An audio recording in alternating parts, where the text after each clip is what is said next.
ஊற்றும் போதே 2 டைம் பவுடராக வந்துடும். அந்த 3rd ஃபில்டரும் இந்த 5 ஃபில்டர் 6 ஃபில்டர் இதெல்லாம் என்ன பண்ணுவாங்கன்னா நம்ம ஒரு பெரிய பவுல் வச்சு அது மேலே கிளாத் வச்சு அது மூலமாக இதே டெஸ்ட் பண்ணுவோம், கைட்டே தேய்ப்பாங்க. அப்போ அடியில் வந்து ரொம்ப சாஃப்டாக மைன்யூட்டான பவுடர் இருக்கும். எதுக்கு அந்த மாதிரி பண்ணுறோன்னா அப்போ நாங்கள் கோன் குடி வரும்போது அந்த சிரியாக வரும், அந்த ஒரு மாதிரி அந்த குச்சியாக இருக்கும்ல இலையிலலாம், அந்த குச்சி வராமல் இருக்கிறக்கான இப்படி கிளாத்தை வச்சு நம்மளுக்கு அது சல்லடை வச்சு கழிக்கிறாங்க. அதனால அதை வந்து ஃபில்டர் சொல்லுவாங்க. ஃபில்டர்ன்றது 3 ஃபில்டர் 5 ஃபில்டர் 7 ஃபில்டர். நம்மளுக்கு 3 ஃபில்டரே போதுமானது தான், சரிங்களா? ஆனால் நம்ம வந்து இப்போ கிடைக்கிற எல்லாமே மோஸ்ட்லி 5 ஃபில்டர் கொடுத்துட்றாங்க. நம்ம இன்னைக்கு யூஸ் பண்ணுறது 7 ஃபில்டர். அது என்ன 5 டைம்ஸ் தான் அதில் போட்டிருப்பாங்க நம்மளுக்கு பேர், ஆனால் அது 7 டைம் அவங்க ஃபில்டர் பண்ணி கொடுத்துருது. அப்போ எவ்வளோ சாஃப்டாக இருக்கும் அந்த பவுடர் நம்மளுக்கு. அப்படி இருக்கும்போது தான் நம்ம கோன் வந்து குட்டி ஓட்டையாக இருக்குமோ அந்த ஓட்டைப்படி வரும்போது எந்த ஒரு இலையும் அழிக்காது, சரிங்களா? அதுக்கு தான் அந்த ஃபில்டர்.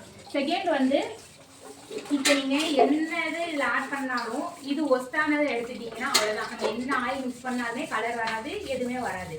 நீங்கள் இந்த ஒன்று சூஸ் பண்ணுற மட்டும் யோசிக்காமல் நல்லா தான் வாங்கிடுங்க. காசு கூட போட்டனாலும் வாங்குறத இதை கரெக்டாக வாங்கிட்டீங்கன்னா வேறு எதுவுமே கிடையாது, எல்லாமே நல்லா வந்துடும். அடுத்து வந்து இப்போ நம்ம வந்து எந்த கெமிக்கல் ஆட் பண்ண போகிறதுனால லெமன் தான் ப்ரிசர்வேட்டிவாக யூஸ் பண்ணுறோம். ப்ரிசர்வேட்டிவ்னா என்ன, இப்போ ஒரு கோன் ரெடி பண்ணிட்டோம் இன்றைக்கே போட போகிறது கிடையாது, ஒரு வாரத்துக்கு கூட நம்ம வச்சிருந்த போல அப்போ கெட்டு போகக்கூடாது. அந்த கெட்டு போகாமல் பாதுகாக்கிறது என்ன ப்ரிசர்வேட்டிவ், பதப்படுத்துதல் சொல்லுவாங்க. அந்த ப்ரிசர்வேட்டிவ் வந்து நம்ம லெமன் யூஸ் பண்ணுறோம். லெமன் ஜூஸாக எடுத்துக்கிறோம், சரிங்களா? ஃபஸ்ட்டு ஹென்னா, அதுக்கப்புறம் லெமன் ஜூஸு, அதுக்கப்புறம் சுகர் எடுப்போம். சுகர் எதுக்குன்னா நம்மளுக்கு அந்த கோன் வந்து ஒட்டணும்ல, கையில் போய் ஒட்டணும் நம்ம ஸ்கின்னோட, அந்த டைட்டாக வேணுன்றக்காண்டி தான் சுகர் ஆட் பண்ணுறோம். முதல்ல எதுக்கு எதை ஆட் பண்ணுறோம் தெரிஞ்சாதான் நம்ம வந்து அதை யூஸ் பண்ணுறப்ப இது வேணும் வேணால் நம்ம யோசிக்கலாம், சரிங்களா? இப்போ இது எல்லாமே ரொம்ப மஸ்டான ஒன்று. இந்த 3 வந்து நம்ம என்ன பண்ணாலுமே இது ரொம்ப மஸ்ட்டு, ஓகேவா? ஃபஸ்ட்டு வந்து ஹென்னா, அதுக்கப்புறம் லெமனு, அடுத்து சுகரு. இப்போ ஹென்னா வந்து நம்ம 100 கிராம் எடுப்போம்னா சுகர் வந்து 60 கிராம். நம்ம இந்த கோனில் வந்து தண்ணியாக வடிது இல்லையா, அது என்னன்னா அந்த லிக்விடு நம்ம சுகர் ஆட் பண்ணோம் இல்லையா, அது வந்து ஒரு அளவுக்கு மேலே போக வடிய ஆரம்பிச்சிடும், சரிங்களா?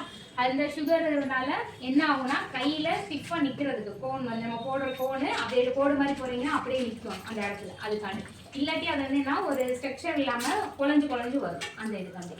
இந்த 3 ரொம்ப முக்கியமான ஒன்று. அடுத்தது வந்து எசென்ஷியல் ஆயில் சொல்லுவோம்.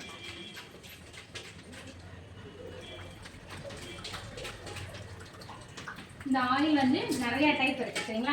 இதுவும் எதுக்காண்டி யூஸ் பண்ணுறோம் அப்படின்னா நம்ம வந்து கலர் வர்றதுக்கும், இன்னொன்று ஸ்மெல் வரணும்ல நம்மளுக்கு. இப்போ நார்மல் இதில் உள்ள மருதாணி ஸ்மெல் இருக்குது, இருந்தாலும் அடிஷ்னலாக ஒரு அரோமா வர்றதுக்காண்டியும் நம்ம இந்த எசென்ஷியல் யூஸ் பண்ணுவோம். அதில் வந்து ஒவ்வொருத்தவங்க எதுனாலும் யூஸ் பண்ணுவோம். அதில் வந்து 3-4 இதுக்கு பேர் நான் எழுதி போடுறேன். இந்த எசென்ஷியல் ஆயில் வந்து ப்ரிசர்வேட்டிவாகவும் இருக்கும், ஸ்மெல் வரும், கலர் கொடுக்கும். அப்புறம் இன்னொன்று ஸ்கின் அலர்ஜி வராமையும் பாதிக்கும். அதுக்காண்டி தான் இந்த எசென்ஷியல் ஆயில் யூஸ் பண்ணுறோம், சரிங்களா? எசென்ஷியல் ஆயில்னா வேறு ஒன்றுமே இல்லை, யூக்கலிப்டஸ் ஆயில்.